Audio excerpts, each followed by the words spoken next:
माली और जादुई लेडीबग। एक सुंदर गांव में रामू नाम का एक माली रहता था। वो स्वभाव का तो बहुत अच्छा था, लेकिन बहुत गरीब था। उसकी गरीबी का कारण ये था कि उसकी फूलों की फसलों में हमेशा हानिकारक कीट लग जाते थे, जो फूलों को बढ़ने ही नहीं देते थे। रामू इस बात से दिन रात परेशान रहता था। वो फसलों को बचाने के लिए तरह तरह के जतन करता, महंगे केमिकल वाले कीटनाशक डालने की भी सोचता, लेकिन पैसों की कमी के कारण कुछ नहीं कर पा रहा था। कीड़े खत्म होने का नाम ही नहीं ले रहे थे। एक दिन रामू उदास मन से अपने बगीचे में बैठा था। तभी उसकी नजर दो लेडी बग पर पड़ी, जो आपस में किसी बात पर बुरी तरह लड़ रही थी। लड़ते लड़ते उनमें से एक लेडी बग घायल हो गई और फूलों की झाड़ियों के बीच गिर गई, जबकि दूसरी लेडी बग वहां से उड़ गई। थोड़ी देर बाद रामू जब पौधों में पानी डालने आया तो उसकी नजर उस तड़पती हुई घायल लेडी बग पर पड़ी। रामू को लगा कि ये भी कोई नुकसान पहुंचाने वाला हानिकारक कीट है, जो उसके फूलों को सुखा रहा है। उसने तुरंत उसे मारने के लिए अपनी चप्पल उठा ली। तभी फूलों के बीच से एक बहुत ही मधुर मगर घबराई हुई बारीक आवाज आई। लेडीबग डरते हुए बोली, रुको, मुझे मत मारो, प्लीज मुझे मत मारो। मैं कोई हानिकारक कीट नहीं हूँ, मैं तो तुम्हारी मदद कर सकती हूँ। रामू एकदम हैरान रह गया। उसने हवा में ही अपनी चप्पल रोकी, अपनी आंखें मटकाते हुए अचरज से पूछा, तुम जैसी इतनी छोटी सी जान भला मेरी क्या मदद कर सकती हो? तुम तो खुद एक कीड़ा हो।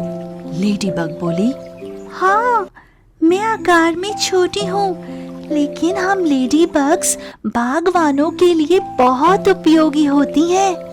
हम पौधों को नुकसान पहुंचाने वाले हानिकारक कीटों को खाकर प्राकृतिक रूप से बगीचे की रक्षा करती हैं। हमें बगीचे का प्राकृतिक रक्षक माना जाता है। आपके इस बगीचे में जो कीड़े हैं, वे मेरे पसंदीदा भोजन हैं।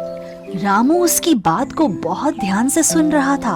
उसे लेडी बग की बात पर यकीन तो नहीं हो रहा था, लेकिन उसके नन्हे रूप को देखकर उसे दया आ गई। रामू ने धीरे से लेडी बग को अपनी हथेली पर उठाया और अपने साथ अपनी झोपड़ी में ले आया। उसने रुई से उसके घाव साफ किए और उसकी खूब देखभाल की। कुछ ही दिनों में लेडी बग बिल्कुल ठीक हो गई और उड़ने के लायक हो गई। अब रोज सुबह जब रामू फूलों के बगीचे में काम करने जाता, लेडी बग भी उसके साथ जाती। वो एक एक फूल पर बैठती और वहाँ छिपे हानिकारक कीटों का सफाया करने लगती। लेडी बग काम करते हुए रामू से कहती, रामू भैया देखो, ये जो पौधों का रस चूसने वाले छोटे कीड़े हैं, इन्हें एफिड्स कहते हैं। ये कीड़े पौधों को सुखा देते हैं। तुम्हें पता है, हम लेडी बग्स की भारी भूख होती है। एक अकेली लेडी बग अपने पूरे जीवन काल में लगभग 5000 एफिड्स खा सकती है। सिर्फ एफिड्स ही नहीं, मैं तुम्हारे बगीचे से mealy bugs, scale insects, spider mites और वाटरफ्लाई के अंडों को भी खाकर खत्म कर दूंगी। कुछ ही दिनों में फूलों के बगीचे से कीड़े थोड़े कम तो हुए, पर पूरी तरह से खत्म नहीं हो रहे थे। लेडी बग बेचारी अकेली थी और बगीचा बहुत बड़ा था। एक सुबह जब रामू सोकर उठा तो अचानक डर के मारे उसके होश उड़ गए। उसने देखा कि उसकी पूरी झोपड़ी के फर्श पर छोटे छोटे अजीब और डरावने दिखने वाले जीव रेंग रहे हैं। रामू चिल्लाया, ओह बाप रे, इतने सारे नए कीड़े!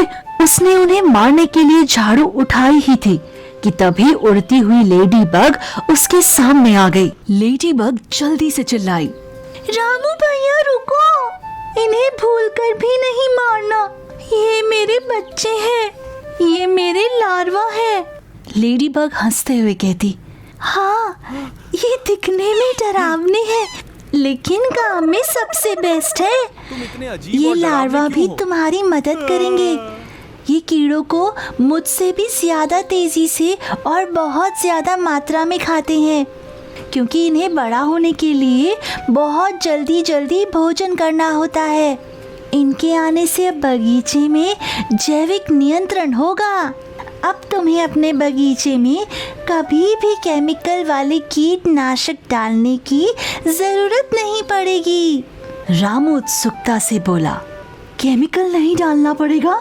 उससे क्या होगा?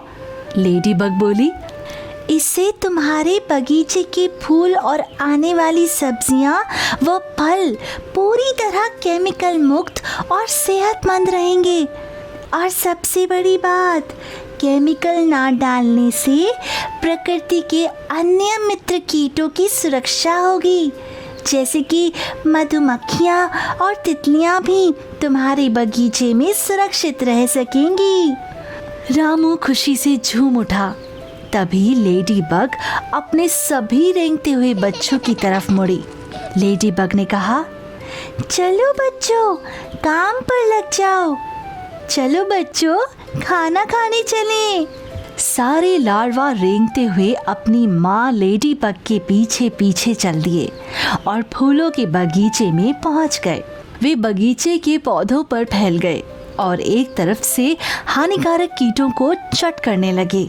लेडी बग एक ऊंचे गुलाब के फूल पर बैठकर अपने सभी लार्वा पर पैनी नजर रख रही थी और उन्हें गाइड कर रही थी। लेडी बग ऊपर से आवाज लगाते हुए बोली, बच्चों इधर आओ, यहाँ इस पौधे पर बहुत सारा खाना है। सारे लार्वा तुरंत उधर चल देते और देखते ही देखते सारे जिद्दी कीड़ों को खा जाते। सिर्फ एक सप्ताह के भीतर पूरे फूलों के बगीचे से एक एक हानिकारक कीड़ा पूरी तरह खत्म हो गया। कीड़ों को खाने के बाद सारे लार्वा शांत बैठ गए और कुछ ही दिनों में वे अपने खोल से बाहर आ गए। अब वे डरावने लार्वा नहीं थे, बल्कि सुंदर लाल काले चमकदार लेडी बग्स बन चुके थे। अब पूरा बगीचा बिना किसी केमिकल के प्राकृतिक रूप से रंग बिरंगे और खुशबूदार फूलों से खिल उठा था। हजारों लेडी बग्स का एक बड़ा सा झुंड पूरे बगीचे में खुशी से घूम रहा था और पौधों की चौकीदारी कर रहा था। ये सब देखकर रामू माली की खुशी का ठिकाना नहीं रहा। उसने बिना केमिकल वाले एकदम शुद्ध और सुंदर फूलों को तोड़कर बाजार में बेचना शुरू किया। उसके फूलों की मांग इतनी बढ़ गई कि वो बहुत अमीर हो गया। उसने अपनी पुरानी झोपड़ी की जगह एक पक्का और आलीशान मकान बना लिया, लेकिन वो अपने उन छोटे प्राकृतिक रक्षों को कभी नहीं भूला। तो बच्चों, हमें कहानी से क्या सीख मिलती है? दया और निस्वार्थ सेवा का फल। जैसे रामू ने एक नन्हे घायल जीव पर दया की और उसे जीवन दिया, बदले में उस जीव ने रामू का पूरा जीवन ही बदल दिया। जब हम किसी कमजोर की मदद करते हैं तो कुदरत हमें उसका 1000 गुना करके वापस लौटाती है। साथ ही साथ हमें ये भी पता चला कि जैविक और प्राकृतिक खेती का महत्व क्या होता है। ये कहानी हमें सिखाती है कि रासायनिक कीटनाशकों की बजाय प्रकृति ने खुद हमें लेडी बग्स जैसे प्राकृतिक रक्षक दिए हैं। जैविक नियंत्रण से न सिर्फ हमारी फसलें सुरक्षित और केमिकल मुक्त रहती हैं, बल्कि मधुमक्खियों जैसे अन्य मददगार मित्र कीटों की भी रक्षा होती है। प्रकृति के संतुलन को बनाए रखना ही इंसानों के लिए सबसे समझदारी का काम है।